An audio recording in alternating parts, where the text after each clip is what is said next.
It's hump day. Hump day. I know. What's it like in Michigan right now? It's like 1,000 degrees in Wisconsin right now. 1,000 degrees.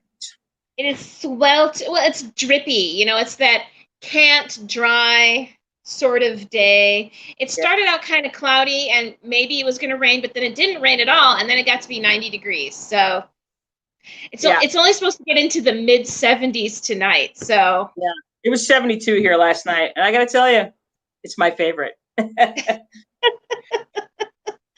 good news is I sleep really well in the heat. All I want to do is sleep. I'm like a lizard. It was like. That's fantastic. Yeah, I'm going to be fine. It's supposed to be in the 60s next week. September hits here and it's like 60. So, yay. But anyway, so here we are on this Wednesday. And we have a super special guest with us today. That super special guest is a young man by the name of Jacob Houseman. He is a photographer. He's a student. He's an all-around excellent human being. And he's going to talk art with us today. He's a photographer, and we're going to talk about art. We're going to talk about photography. It's going to be amazing. And I find myself longing for that because it's just one of those, I feel like with COVID that somehow art has been taken and things are so weird and kind of bad that this is a long overdue discussion and I'm excited about it. So hoorah. In fact, Ann, I think we should have like an artists like more often. Like I want to bring my friend Randy and Lisa on and all that. I think it'll be a blast. So anyway, we're going to bring Jacob in. Go ahead. Excellent idea. I thought so too. So anyway, we're going to bring Jacob into the stream and we're going to introduce him and we'll get going. All right. Here he is. Hi, guys. Jacob, how are you, sir? I'm doing pretty good. Thanks for asking. How are you? Good. And Jacob, tell us where you're broadcasting from today. Marquette, Michigan. Yay! And you are a student where? At NMU. NMU University.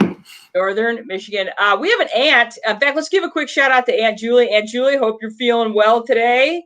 Aunt Julie, also a graduate of Northern Michigan University. Nice.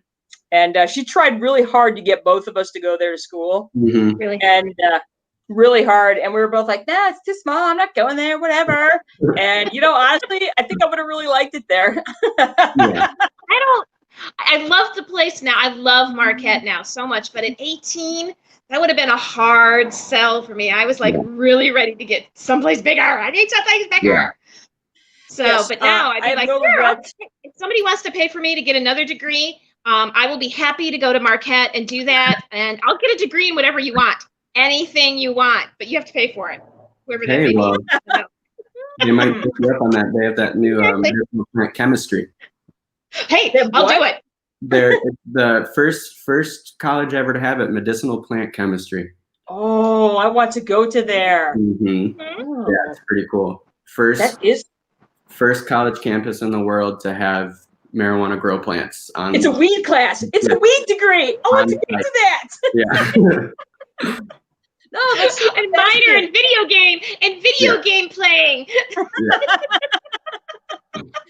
I love it. No, I fall back to become a professional video game player. I would be terrible at that. I have no patience for video games, so I'm not a big fan of them. I used to love them when I was in high school, but ever since I got to college, it just kind of grew out of it. That's the spirit. That's what I'm talking about. Yeah, exactly. It's amazing how many people never do grow out of that. I know, right? I know. Huh. All right. That's another show. That is another show. Well, that's exciting. Now I have to admit that is really that has me thinking. Don't think.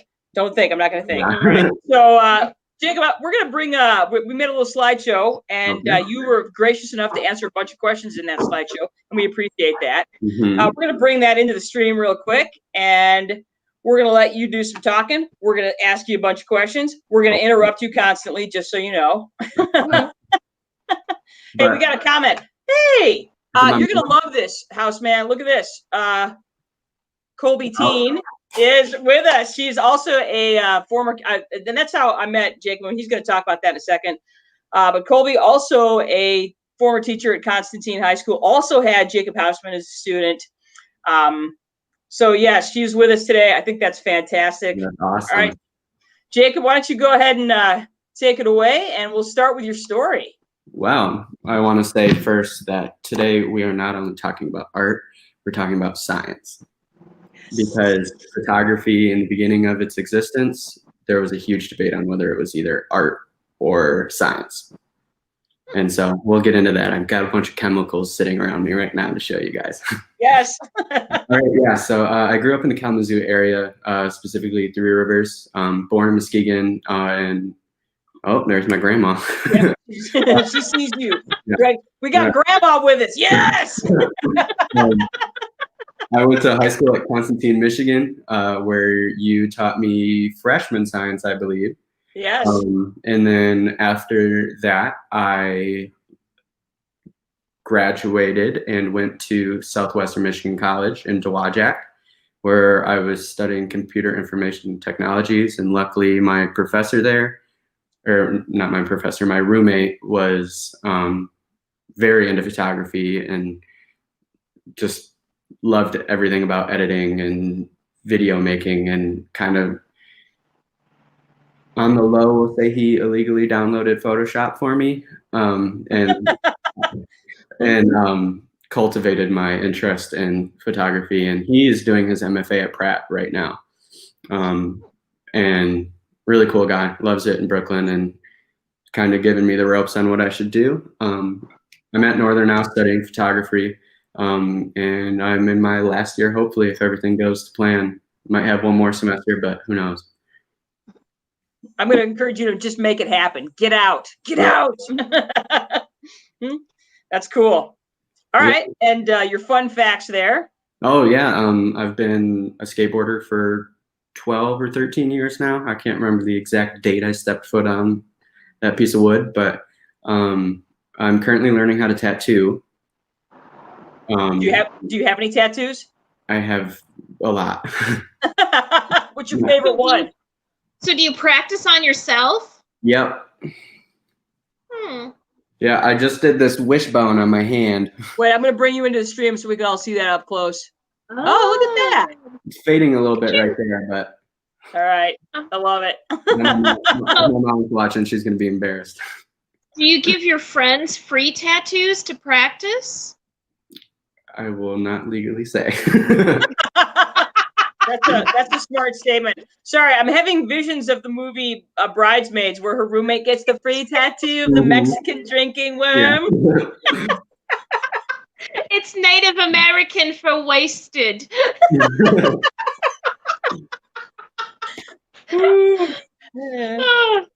See, Jacob, sorry, we're constantly interrupting you. No, all right. Yeah, I love it. So, okay, so one of the questions that I one of his other things was that he likes to do Southern comfort food. What's your favorite Southern comfort food? I'm learning right now. I just learned how to make really, really authentic, like Louisiana blackened chicken. Yeah, and so that's really good. And then I'm working on my red beans and rice. You think it'd be easy? It's not. Simple things are always the hardest. Trying recipes for like baked mac and cheeses and cornbreads and stuff like that. Yeah, I know where we're eating next time we go to Marquette. Absolutely. Yeah.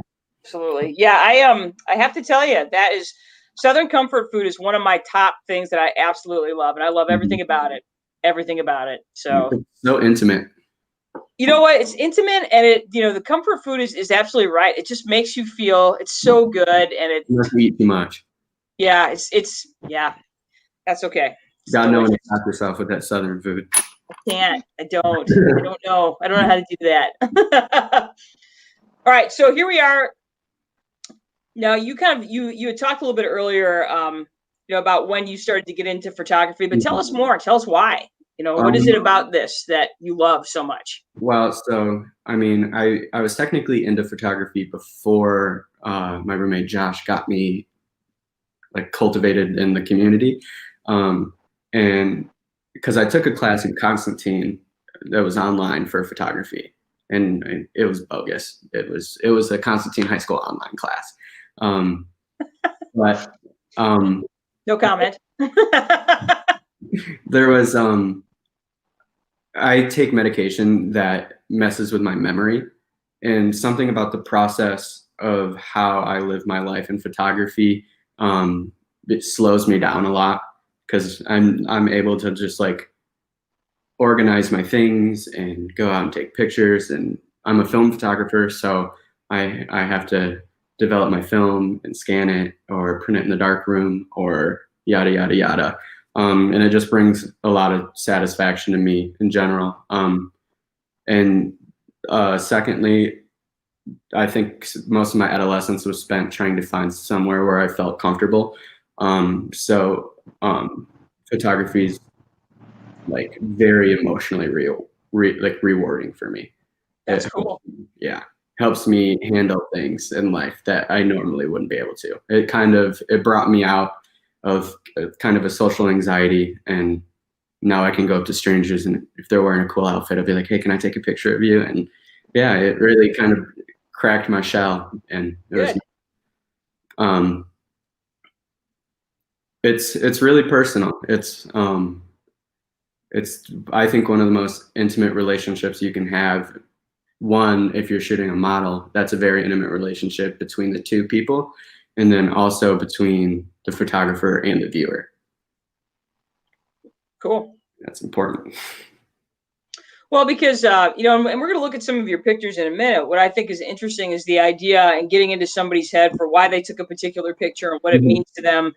And that is something that I would agree is very personal. And I'm assuming one of the questions I had for you, you know, you just talked about the importance of photography and the importance of art in general. Tell me a little bit about that. Your thoughts on it, just art in general. The importance of it. So I think personally that if you aren't viewing art on a daily basis, or not viewing but appreciating art on a daily basis, you're living your life wrong, because it's everywhere.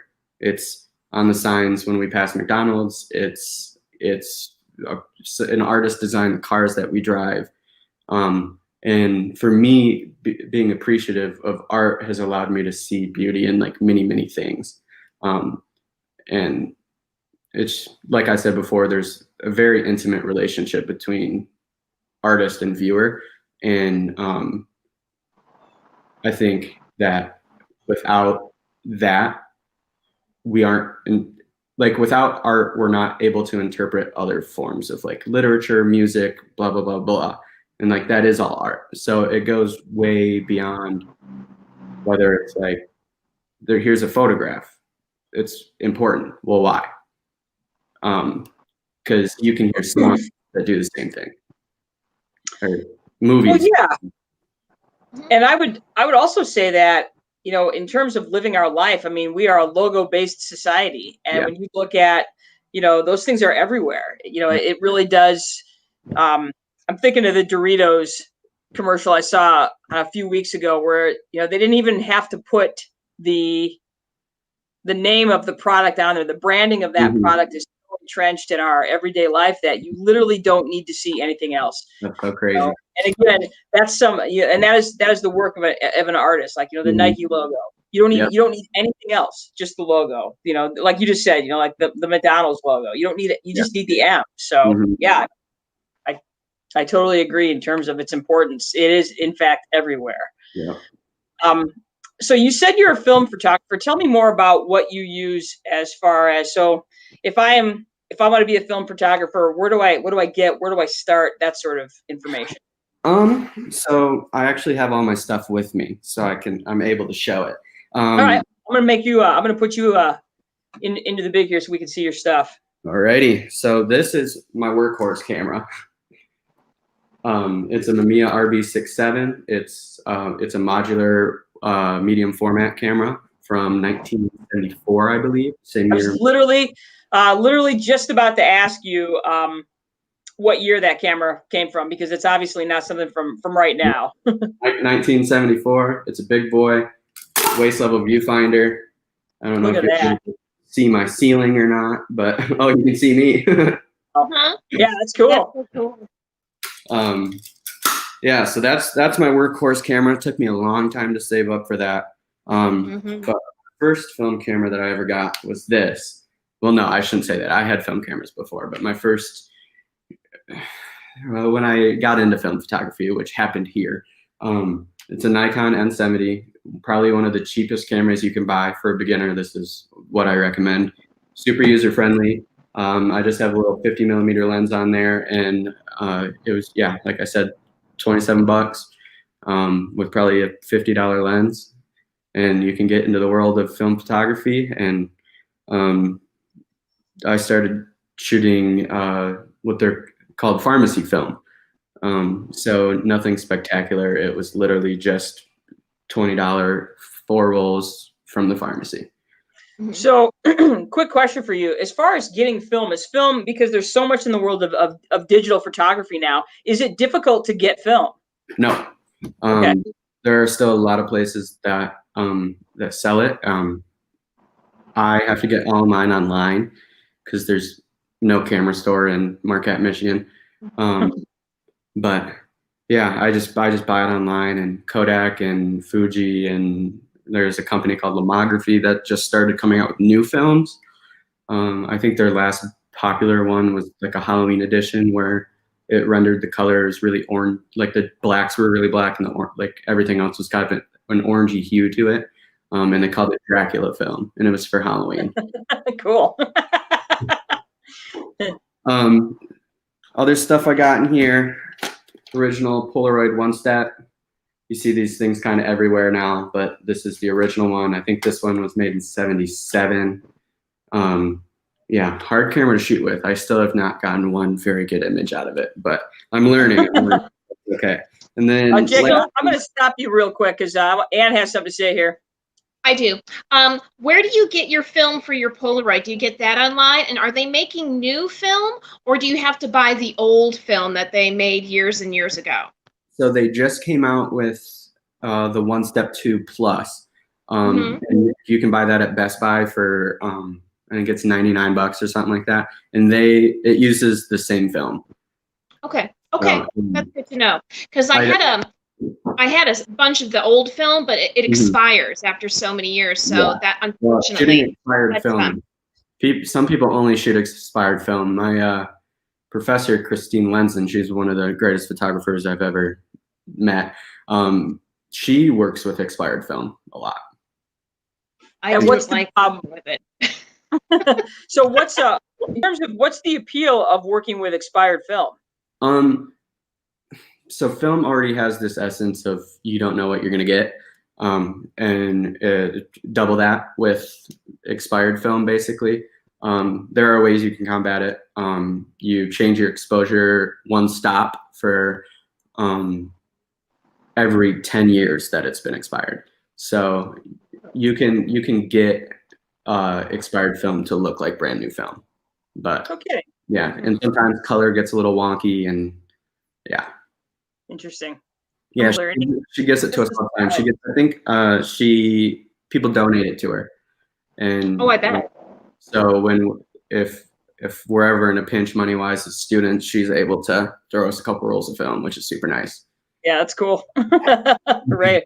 And then I was only doing film for a really long time, but then COVID hit, and I had to crack. Bought a digital camera. It's just a little one. It's a Fuji X100S. I don't know when it came out. It's kind of old, but it works for what I need it. It's just got like a little fixed lens. I can't remove it. And I think it's 23 millimeters, so it's pretty wide. But some of the pictures that I sent you were taken with this. Some of them were film. Okay. Yeah, but it works for what I need it. I'm gonna try to get rid of it as soon as I get back in the lab. But now, as far as the lab, is that something that you have to do at school? You don't have okay. Yeah, we have a wonderful facility. Nice. Probably one of the better dark rooms that I've seen in a college campus. Sweet. So it's serious business there at Northern then. Yeah, my the lead professor of photography, Dennis Staffney, he designed it, and he really thought it out. All right, so tell us about. So I thought we would take a second and maybe go through some of your pictures, and if you want to tell us kind of where you shot it, what you Yeah. shot it with, the motivation behind that. So yeah. So that picture is a part of a reoccurring series that I'm doing. It's probably not going to be done ever, but it's from the series is called American Destiny, and it's basically about the falling infrastructure of small America and how everything's kind of falling apart. For me, this series isn't really tied into emotional roots. It's highly just look what's happening. Jacob, I'm going to interrupt you. I'm sorry, but when I first saw this picture, that was my first thought, was sort of like the fading of America. That was, I think that's actually really. It also reminds me of the starkness of the West. And I don't know if that was shot out west or not, but that's kind of what it felt like. That was up here. That was taken in Ishpeming. Okay. Yeah. Jenny, I thought the exact same thing when I saw it, because when we traveled together out west, a couple times that we've done that, we've, that big sky, that piece of infrastructure that's left from a business that had been closed for years or decades. We saw that throughout all of our travels in every state, and that's the first thing I thought of too. Yeah, just has that look of the West is just littered with places like that where you're driving along, you're like, hey, there's that thing that's been you wonder, and I kind of like that, because I always try to picture what it was like in its heyday. I imagine the 60s and 70s, like that place was probably booming. Yeah, exactly. At one time, yeah. Badlands National Park. This picture was taken at the butt crack of dawn. We left Marquette about 6 p.m. ish. Got there at about 4. Everyone else fell asleep. I couldn't fall asleep because I had just slept in the car for 4 hours. And I just went on a walk and saw what I needed to see. And this is also one of those pictures. I think a lot of the pictures I sent you weren't really they don't really have any emotional value to them. This is just landscape photography, but that was taken on a digital camera. The cool thing about this camera is that it has built-in film pre-stocks. Like it's in software where I can shoot Fuji film stocks through the digital camera. That's so pretty cool. it just affects color and stuff like that. So this is pretty much unedited picture of what I was seeing that morning. Nice. It's pretty. Love it. Yeah, I didn't. This is one of my favorites of the ones you sent. This is one of my favorites. I think this is just the coolest picture. That is part of a series that's on my website about COVID. It's called 6 Feet Apart, I think. I haven't looked at that series in a while. I can't really remember the name at the moment, but I think it's 6 Feet Apart.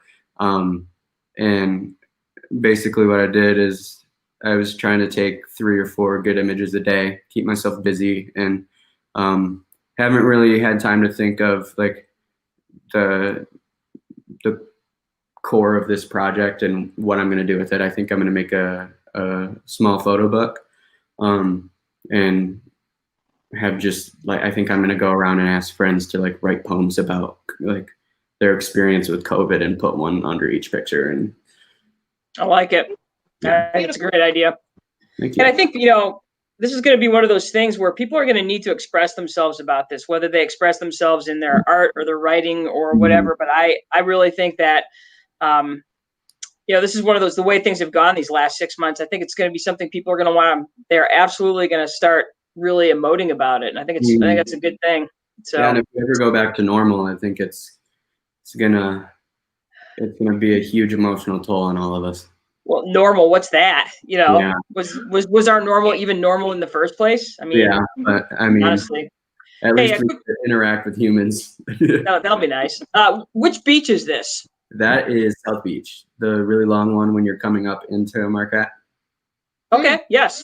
From the east. So if you're coming, I guess Marquette sits in a weird bay, so it's always hard. So like if you were coming from Munising around. Yep. Yeah. All right. Okay. Yep. Gotcha. Yeah, that's a nice beach too. Mm-hmm. Cool. Where did you take this picture? That is, you've been to Marquette and you've been down to Presque Isle, I'm assuming. Oh yeah. You know where the BioLife is? Yes. Yes. So there's a garage in front of that. And this guy had, in the background of that picture, you can see there's probably 15 vintage cars in there. And this thing just went up in flames. Wow. So yeah, really, really unique scene. I was lucky to shoot it before they took it away. I think not took it away, but it's still there, but it's all shut down. Like right, it's all boarded up. I couldn't tell. I think there was a local food truck in there. Oh, yeah, that makes my heart sad. Yeah. So, I love food. A fun fact: apparently, Dia de los Tacos is coming back. Yes. Oh, it's a miracle. Oh yes. Yes. So the professor I was talking about earlier, Christine, her husband owned it. Okay. And so she's like, get back to work, you lazy bum. Get out there and make some tacos. No, well, I think he works at Snowbound Books now, which is awesome for him. I love that place. Yeah. I know a few people that have worked there, and they all seem to love it.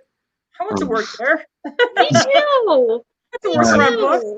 I think there's a lot of new like bakeries popping up, and I think the owner of a new one called 231 West bought it. Okay. So hopefully it'll be making a reappearance soon. Yeah, that makes my heart so happy because I was heartbroken when I found out it was not going to be no more Dia de los Tacos because that place is so awesome. So, Jacob, you got quite a fan club going here. This is amazing. Oh yeah, if you can tell the pictures of me. Love it. Now this is one of the ones you sent, and it's Glacier National Park. Is that correct? That's correct. Yeah, my God. That was one of the best days of my trip. There were 4 of us who went, and my friend Micah's sister rented us a pontoon boat for the day, and we just got to roam around, go swimming. Which lake is that? I couldn't tell you. There's so many. Yeah, there's May Glacier. There's St. Mary's. There's McDonald. There's one more. D. Oh yes, but I can't think of the name of it. No, yeah. What the park is it in? What? What part of the park was it in? The south, I think. Yeah, I don't know. I just anyway. So yeah, that as far as just sheer beauty of a place, and as far as national parks in America, I think Glacier is unmatched, and it's just like stunning. You're like, what am I looking at right now? My eyes literally cannot process this beauty that you see. This beauty. Yeah, I was just saying, it's like it's too beautiful to be real, you know? Yeah. It was just so vast. Like my little brain couldn't comprehend how much Nope, I totally agree. And I love the ray of light you have going through that picture. I think it's fantastic. Thank you. Fun fact: that little spot down on the bottom. People thought it was the sun. It's my finger, but I liked it, so I kept it in. You know what? And that's all right because like most things, it's not perfect, and okay. All right, which one? What are we looking at in this picture? That is Smoky Mountains, Tennessee. Oh, okay. Me and my girlfriend went there a few months back for spring break, I believe. No, spring break we went to New Orleans. Yay. Yeah, I love New Orleans. Love the fact that you are road tripping, Jacob. I just think that's one of the most important thing young people can do is get in the car and get to know this nation because it's amazing. Well, and it's with my background in skateboarding, photography is very similar in that way. It's just the essence. There's I think a lot of people think skateboarding is just like, hey, going to the skate park and learning, but a lot of it is finding spots out in the street and like going on road trips with your friends to go skate certain famous spots or whatnot. So photography is very reminiscent in that way because I'm getting a little older. My body hurts. I can't be skating as hard as I used to be. Just wait. Just wait. Yeah, I'm like, just you wait. And you know what the thing is though is that you are young, and it's like skate while you can, and go hit the road while you can, and do these things. Because I just, in terms of my development as a person, and road tripping with my sister was literally one of the most defining things I've ever done in my life, and it's fabulous. So, again, this was, you said, was an Office Max sign. Is that correct? Max, yep, that's for American Destiny. Yep. Yep. Again, that same thing of these businesses that come and go, and Yeah, I don't know what people are gonna do with. I don't know if you've heard, a little off tangent here, but the old Ordock in Marquette is going to be turned into a botanical gardens. Shut up. Yep. Really? Yeah, and I think it's amazing. 6 years or something. I think it was projected by 2025 or 26 that. That's a great idea. That's awesome. That's awesome. I was afraid you were going to tell me they were tearing it down or destroying it to make something stupid. So that's so cool. I don't think that they would be allowed to do that. No. Well, that doesn't mean they wouldn't. 95% of the tourists go straight there. Yeah. Oh, yeah. That's fabulous. I love this. And again, I'm a sucker for black and white photography anyway. And which smokestacks are those smokestacks in Marquette? Presque Isle, yep. Yep. Okay. Yeah, so that's the coal plant or iron. I can't remember what it is at the moment, but sits right outside of Presque Isle, which is kind of a contrast between like industry and natural beauty. But this was actually an original image. I worked on a project for school where at the time I had just watched that Leonardo, was it Leonardo DiCaprio who did the documentary about climate change? Yeah, Before the Flood. Yes. Excellent documentary. I watched that and was super into climate. And so I printed that image out, burned the smoke like as much as I could with a blowtorch. And if I find that image, I'll post it on my Facebook if people want to see it. Yeah, it's really cool. The end result I thought was much better than this actual photo, but I would love to see that. I would love to see it. You're getting peppered by Grandma. Where's my barn? I'm editing a picture for her right now. I was gonna say you better get that done. She wants to see that barn. Yeah, you better get busy. Do not disappoint your grandmother ever. Do not. So there you go. And I think it's interesting. What I love about the smokestacks on Presque Isle is that whenever I see that, it always feels like the UP. Yeah. Because that's what the UP is. The UP is this dichotomy of this, this incredible beauty matched with this, this industrialism with, the mining and, the power plants, and those things it's so much part of its history that mining you almost can't have one without the other. Yeah, no, you can't. The UP would still be empty if there wasn't mining or. Yeah. And I don't know if that's a bad thing. I don't know. I'm not going to speak to the recklessness of humanity. That's a whole nother conversation. And you said on your trip you did you went to Glacier, you went to Yellowstone, and we're looking at Yellowstone right here. You are looking at Yellowstone. God, I can't remember what that place was called, but those steam baths of spots that you can pull over and look at are insane. Yes, just don't get in them. Don't go in there. It's not a hot tub. And the camera, like the lens of a camera cannot do the colors of those lakes justice. No, they can't. It's some of the richest color palettes I've ever seen in my life. Yeah, especially to find them like in nature. You're like, I don't think I'd ever seen those colors in nature except for that place. No, never. You have to have the right heat and the right bacteria, and it has to be exactly the right heat and exactly the right bacteria. Because even if you find it in one of those little bubbling mud pots, you're not going to find it in the next one. So no. Yeah. Quick PSA: whoever keeps throwing their hats into these pools in Yellowstone should be jailed. Yes, it's the same people who are crapping on the beaches of northern Minnesota. Stop that. Yeah. For crying out loud, you bunch of idiots. Yeah, no, I hear you. That's one of the discouraging things about being at Yellowstone. I enjoy Yellowstone a lot, but I do not enjoy the throngs of humanity and just careless, wasteful humanity that's there. It makes me nuts. So, yeah. But all right. So, what advice would you give to new photographers? So obviously, very bold. Your gear does not matter. I feel like a lot of people who are getting into photography, I think that there's this sense of disappointment in their gear or whatever. Or they're very focused on what that gear can do for them. I started out with a $400 DSLR, which I was lucky to do.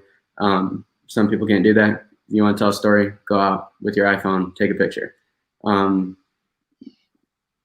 $5,000 cameras, like it says there, won't tell your story for you. Okay, I'll buy that.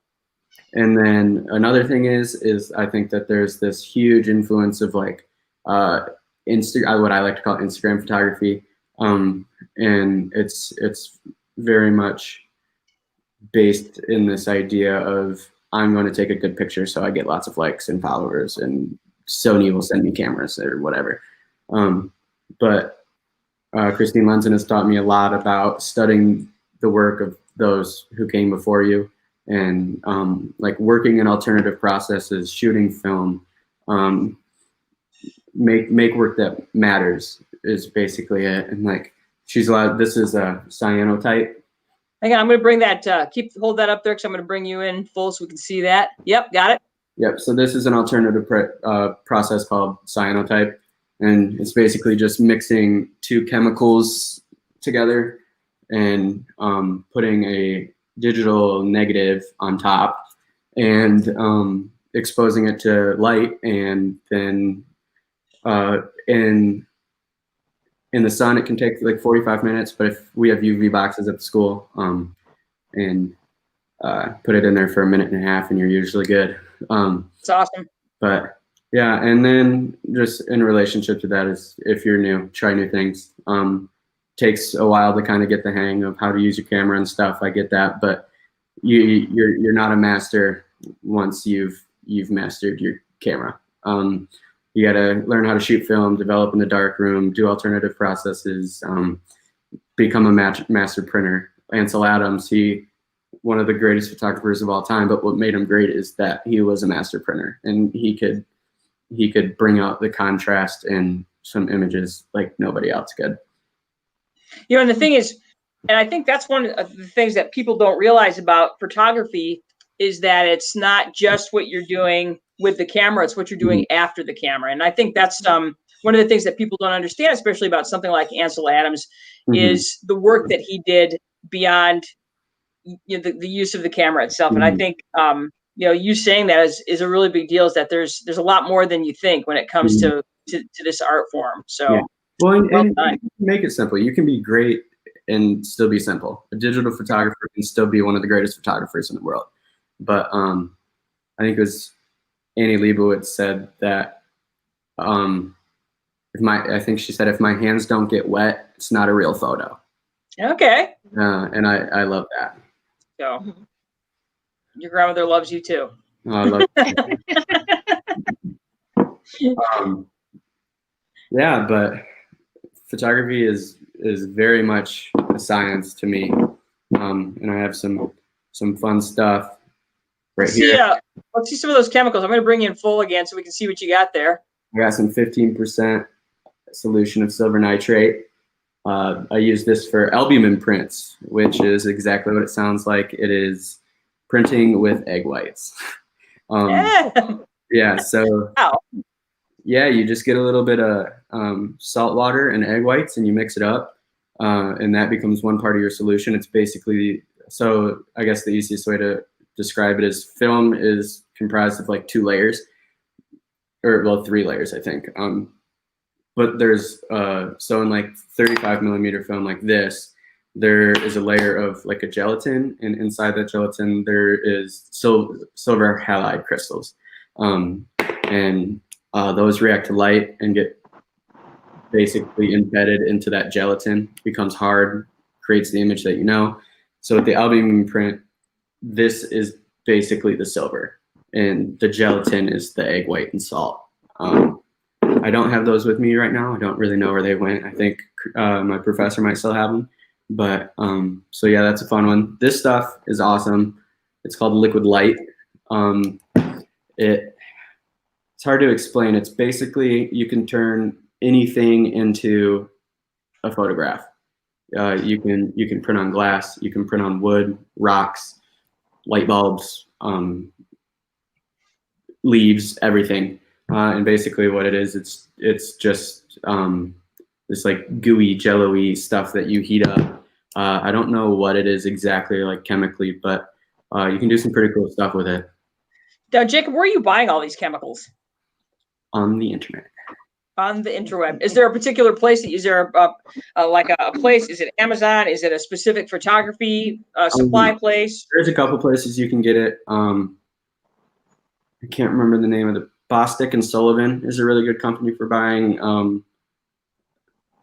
photography chemicals in general, and they're also one of the leaders in like having how-tos of like how to do alternative processes. Their whole site's basically that. There's B&H Photo. You can buy like film and stuff from them.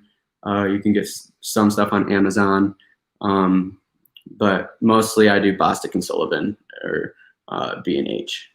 Okay. Cool. What else you got? Well, I got my films. So just to show the difference between that smaller black camera that I showed you, the really cheap one, that shoots 35 millimeter film. And so why I'm so interested in medium format film is, so here's the difference. The film is much bigger if you put them together. Now show us the camera where that bigger film goes into. I'll even load it up for you. Nice. So this is the camera that goes into. It comes into this back part. And what I said earlier when I was saying that this camera is completely modular, I can literally like take the whole thing apart. So just took off the top, take out the ground glass. I'll keep the lens on there for fun because it's so hard to get back on. Oh wait, nope, it's coming off. It's coming off whether you want it to or not. Yeah.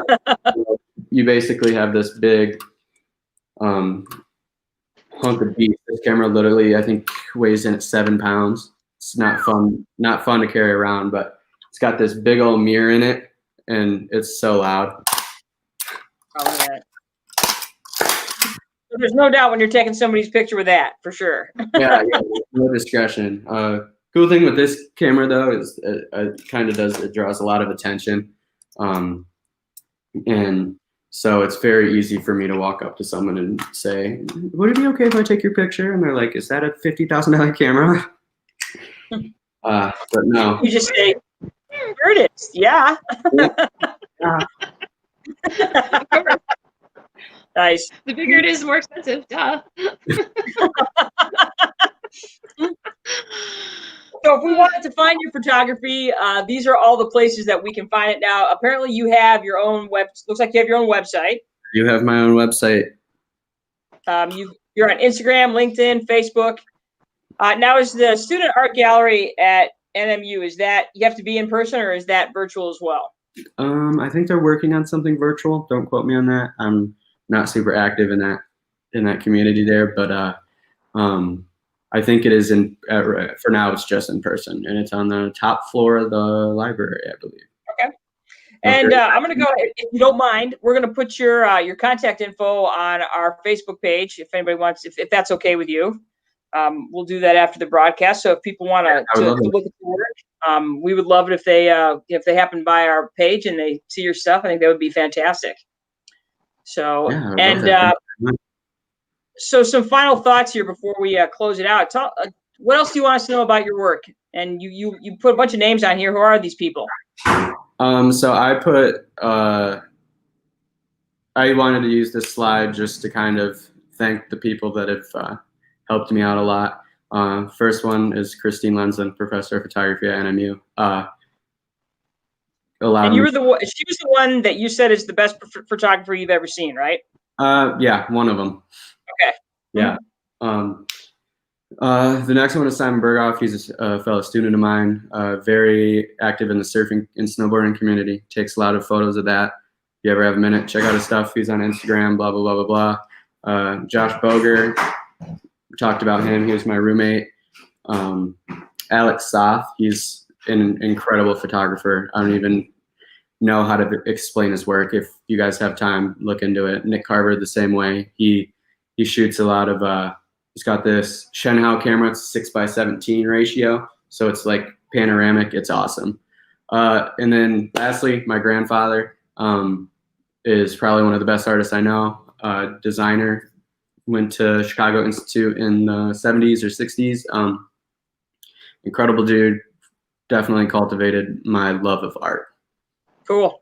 And then just some causes at the bottom. I won't go too deep into that because I know people have different political views, but this is stuff that I stand for and encourage people to research. Cool. And Right on. Yes, wear your mask. It's okay. Wear your mask. I don't want her to die, please. That's not a political issue. Just Yeah. wear your mask. Yeah. Just wear your mask.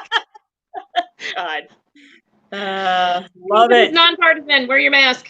Wear your mask. So, well, I got to tell you, Jacob, I am, as your former teacher, dude, let me just tell you how proud I am of what you're doing. And, it's so fun because when you teach 14-year-olds, you do tend to lose touch with them because they graduate, they do so much growing in high school and then they go on beyond high school and they kind of forget all about you, and that's fine. That's part of the job, but it's so nice to have students that say, hey, look, I want to talk to you. I want to, I want to talk about how things are going, what I'm doing. And I absolutely love that. So thank you for reaching out to us and, showing an interest in coming on and just, because I just think it's so important. Look at you teaching the people, man. Teaching the people. It's inspiring. So proud of you. Appreciate it. Just so well done. And I'm excited for you going on to grad school. Now, as far as grad school, what kind of program are you looking at grad school? MFA. So MFA in photography. Okay. That's fantastic. Yep. Good for you. So before we leave, I got to share a little memory of you. Me? Yeah, of you. I'll never forget you were teaching us how stuff bounces off each other, and you were running around the room, jumping on tables, running into walls. I think I might have landed on some scissors that day. I think I hurt myself that day too. Oh well. You weren't wearing I was not wearing my helmet. Doggone it, man. Well, I'm glad I left some sort of impression, good or bad. We don't call it smart, dumb fun for nothing. That's all I can tell you.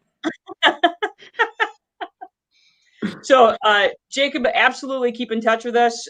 We would love to do some sort of follow-up with you. Say again? You want to meet my puppy? Come here, Jen. You want to meet your puppy. Whoever says no to that. You got to meet Ann's cat earlier. Oh!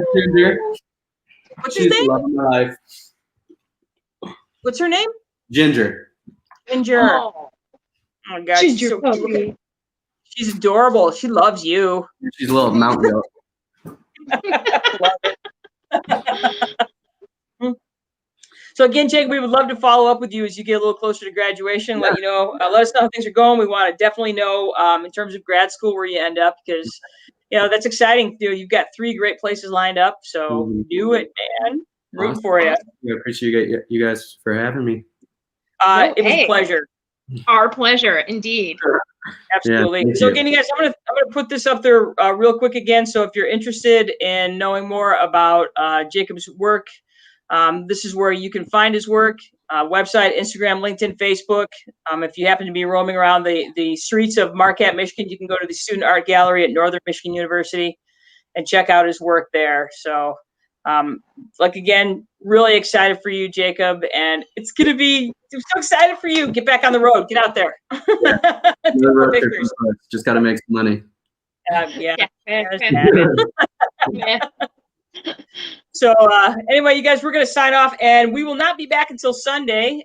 We are Ann's going to be off doing whatever this week and is unable to do a movie review. And by the way, Ann, now we stuck with a horror genre last week. Should we have something more lighthearted? Because I was thinking of a particular movie, but again, it's kind of dark, and we have spent some time on some darker movies that maybe we need some lighter fare. I think our last lighthearted movie was Pee-wee's Big Adventure. So I don't know. You know, it is up to you, Jenny. I am in for whatever you pick. All right, I'll keep you posted because I don't know what I'm Okay, picking yet. perfect. I've got a couple things in mind. All right. Okay. So, Awesome. all right. So everybody, thanks again for joining us today. Jacob, thank you again for taking the time out and spending some time with us. And we will see you all soon. Thank you. Yeah, thank you. Bye, guys. Bye. Bye, everyone.